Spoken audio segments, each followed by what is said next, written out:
शालेय जे खेळ क्रीडा प्रकार आहेत 44 खेळ क्रीडा प्रकार त्यांना क्रीडा गुणांकन मिळावं अशी त्यांची मागणी होती. तर या संदर्भात त्यांनी निवेदनं आतापर्यंत भरपूर वेळेस दिलेले आहेत आणि शालेय खेळ क्रीडा संस्थेचे जे अध्यक्ष आहेत श्याम भोसले सर यांच्या माध्यमातून अनेक वेळेस पाठपुरावा घेण्यात येतोय. नक्की आता त्यांना यांच्याकडून नक्की काय उत्तर देण्यात आलंय याची देखील आपण आता माहिती घेतोय. आता आपल्यासोबत श्याम भोसले सर आहेत, आपण त्यांच्याशी चर्चा करतोय. नमस्कार, माझे नाव श्याम राजाराम भोसले, शालेय खेळ क्रीडा संस्था महाराष्ट्र राज्य अध्यक्ष म्हणून काम करत आहे. आज काही क्रीडा खात्याच्या काही गोष्टी आणि त्यांच्या कारभारावर मी तुम्हाला माहिती देऊ इच्छितो. सन 2013 मध्ये क्रीडा मंत्री माननीय पद्माकर वळवी व क्रीडा युवक सेवा संचालनाचे क्रीडा आयुक्त यांच्या मान्यतेने 44 क्रीडा प्रकारांना व त्यानंतर 2 असे 46 क्रीडा प्रकारांना शालेय क्रीडा स्पर्धेत समावेशन करून घेतले. समावेशन करून घेताना शासनाने हे खेळांना विना गुणांक विना तत्वावर समावेशन करून घेतले. ते तात्पुरत्या स्वरूपाचे त्यांनी प्रायोगिक तत्व घेतल्यानंतर कालांतराने या खेळांना क्रीडा गुणांक देतो असे आश्वासन दिले. पण सरकार बदलतं, त्यामुळं हे मागचे प्रश्न तसेच राहून जातात. त्यासाठी आम्ही शालेय क्रीडा संस्था महाराष्ट्र राज्य स्थापन करून 44 क्रीडा प्रकारांना एकत्रित करून त्या माध्यमातून शासन दरबारी पत्र्यावर केला. पत्र्यावर केल्यानंतर शासनाने ज्या ज्या गोष्टी मागवल्या, म्हणजे जे जे कागदपत्र मागवली त्या कागदपत्राची संपूर्ण पूर्तता शालेय बालेवाडीच्या इथल्या ऑफिस क्रीडा युवक सेवा संचालन माध्यम पाठवले गेले. विशेषतः या क्रीडा प्रकारांना क्रीडा गुणांकन द्यावे यासाठी क्रीडा आयुक्त, तत्कालीन क्रीडा आयुक्त माननीय ओमप्रकाश बकोरिया, त्यानंतर माननीय सुहास दिवसे साहेब यांनी शासनाला शिफारस केली. त्यानंतर आज आपल्या महाराष्ट्राचे जे युवकांचे आदर्शस्तंभ आजही त्यांना मानले जाते असे आदरणीय माननीय अजितदादा पवार जे उपमुख्यमंत्री असताना त्यांनी सुद्धा शिफारस केलेली आहे. त्यानंतर तत्कालीन क्रीडा मंत्री माननीय सुनील केदार साहेब, माननीय संजय बनसोडे साहेब, माननीय दत्तमामा भरणे साहेब, विशेषतः माणिकराव कोकाटे साहेब हे क्रीडा मंत्री असताना कोकाटे साहेबांनी आमच्या सर्व क्रीडा संघटनांना एकत्र बसून मंत्रालयामध्ये मीटिंग घेतली. त्या मीटिंगमध्ये क्रीडा शालेय शिक्षण विभागाचे सर्व क्रीडा अधिकारी, उपसचिव, क्रीडा खात्याचे सर्व उपसचिव, सगळे अधिकारी उपस्थित होते. त्यावेळी कोकाटे साहेबांनी सर्व त्या खात्याला आदेश दिले की या खेळाडूंना आपण क्रीडा गुणांक द्यावे.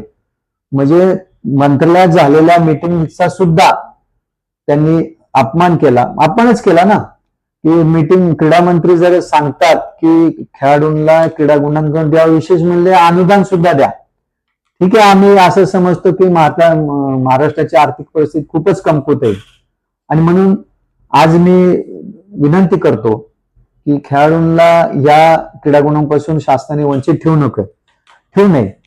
विशेषतः मी मध्यंतरी काळामध्ये या ठिकाणी मी काही कागदपत्र जे आहेत माझ्या समोर, मी 13 जुलैला या राज्याच्या उपमुख्यमंत्री सुमित्रा वहिनी अजितदादा पवारांना एक पत्र दिलं की आपण या मुलांना क्रीडा गुणांसंदर्भात शिफारस करावी.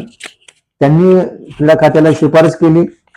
त्यानंतरही कुठली कारवाई झाली नाही, म्हणून 3 तारखेला 3/8/2026 ला परत एक पत्र दिलं की जर या कागदपत्रावर क्रीडा युवक सेवा संचालनालय किंवा शालेय शिक्षण क्रीडा विभागाने जर कारवाई न केल्यास आम्ही नाईलाजाने संपूर्ण महाराष्ट्रामध्ये जिल्हा क्रीडा कार्यालय व जिल्हाधिकारी कार्यालयासमोर सर्व खेळाडू, पालक, प्रशिक्षक व संघटनेमध्ये थाळी वाजवा आंदोलन करू. आणि ते जाहीर केल्यानंतर आम्ही 3 ऑगस्टला त्याची तारीख देण्यासाठी क्रीडा आयुक्तांना ठिकाणी क्रीडा आयुक्त दीपक सिंगला साहेबांना भेटलो. त्यांना विनंती केली. त्यांनी आम्हाला एक पत्र दिलं. हे समोर पत्र आहे पहा. हे पत्र दिले की या पत्रात असा उल्लेख केलाय की आपण थाळी वाजवा आंदोलन उपोषण मागे घ्यावे. आणि त्यानंतर त्याच दिवशी त्यांनी प्रधान सचिवांना शिफारस केली की खेळाडूंना क्रीडा घेण्यासंदर्भात शासनामार्फत निर्णय घेण्यात यावा आणि या शासनाच्या पत्राचा आदर करून तात्पुरत्या स्वरूपाच्या हे आंदोलनाला स्थगिती दिलेली आहे. आणि 11 तारखेला 11/8/2026 ला क्रीडा मंत्री मंत्रालयामध्ये आम्ही गेलो. तिथं माननीय भुसे साहेबांच्या कार्यालयामध्ये एक पत्र दिलं आणि बाकीचे सर्व पत्र त्या ठिकाणी निवड करून आलो. त्यामध्ये माननीय प्रधान सचिव रणजित देवल साहेब, तसेच मुख्यमंत्री देवेंद्रजी फडणवीस साहेब, उपमुख्यमंत्री एकनाथ शिंदे साहेब, तसेच उपमुख्यमंत्री श्रीमती सुनेत्रा वहिनी अजितदादा पवार त्यांचे क्रीडा खाते म्हणून त्यांना एक निवेदन दिलं. तसेच शालेय शिक्षण मंत्री माननीय दादासाहेब भुसे यांना पत्र दिलं आणि क्रीडा आयुक्त दीपक सिंगला साहेबांनाही पत्र दिलेले. या पत्राद्वारे मी त्यांना एकच विनंती करतो, गेल्या 13 वर्षापासून शासनाकडे असे पत्र, हे निवडक पत्रावर आहे, 2 व्यापारी बॅग भरे इतके पत्रावर लिहून शासनाकडे वारंवार पाठपुरावा केलाय. इतका पाठपुरावा केल्यानंतरही शासन का दुर्लक्ष देतं हा प्रश्न निर्माण झालेला. काय मागितलं आम्ही शासनाकडे? जी मुलं खेळतात त्याचा पूर्ण खर्च आमची संघटना करते. तुम्ही राजमुद्राचं प्रमाणपत्र देता, कमीत कमी त्या राजमुद्रेचा अपमान नाही एवढी तर दक्षता घ्यावी. गुणांकन हा खेळाडूंचा हक्क आहे, त्यांना भेटलाच पाहिजे. 13 वर्षे खेळतोय, संपूर्ण खर्च करतोय आम्ही आणि विशेष जिल्हा क्रीडा अधिकारी कार्यालय यांच्या मार्गदर्शन या स्पर्धा घेतोय आम्ही.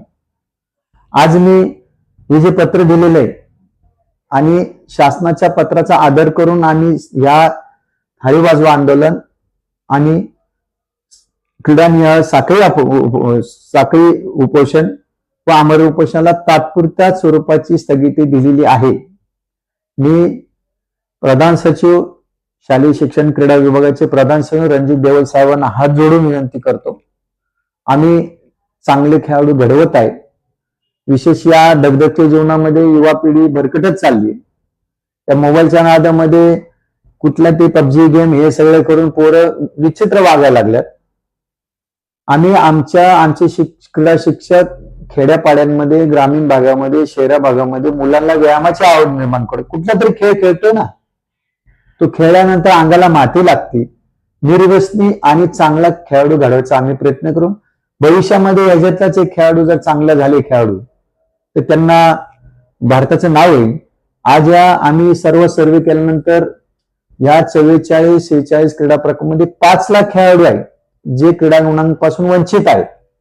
मी पुन्हा एकदा हात जोडतो की शालेय शिक्षण व क्रीडा विभागाचे प्रधान सचिव व सर्व यांनी या आमच्या निवेदनाचा विचार करावा आणि खेळाडूला रस्त्यावर आणण्याचा प्रकार करू नका. खेळाडूचं काम नाही आंदोलन करणं, उपोषण करणं, रस्त्यावर बसणं, हे आमचं काम नाही आणि आम्हाला यासाठी आपण प्रवृत्ती करू नये.